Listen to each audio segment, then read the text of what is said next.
Lokomotiv, Rolando Lokomotiv, Rolando Lokomotiv, el maestro.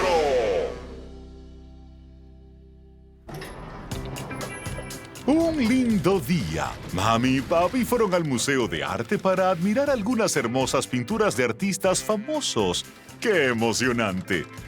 Por lo que Jerry y Mary quedaron solos en casa durante la tarde. ¿Qué podría salir mal?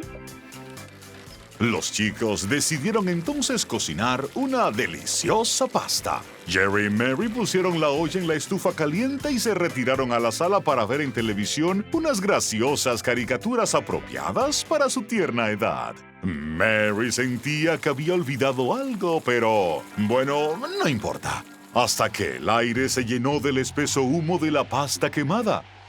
Los chicos abrieron las ventanas para deshacerse del humo y su horrible olor a fideos quemados. Luego continuaron con la importante tarea de ver el desenlace de las caricaturas con las ventanas aún abiertas al frío de la calle. Después de pasar un rato recibiendo la corriente de aire frío, Mary y Jerry se resfriaron. ¡Achú!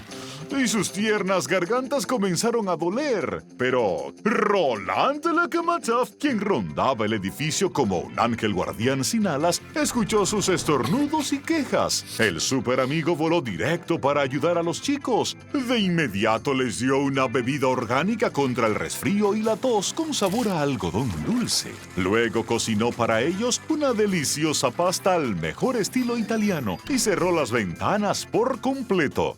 Luego dio a los niños la armónica de su viejo tío Eustaquio junto con unas prudentes y sabias palabras.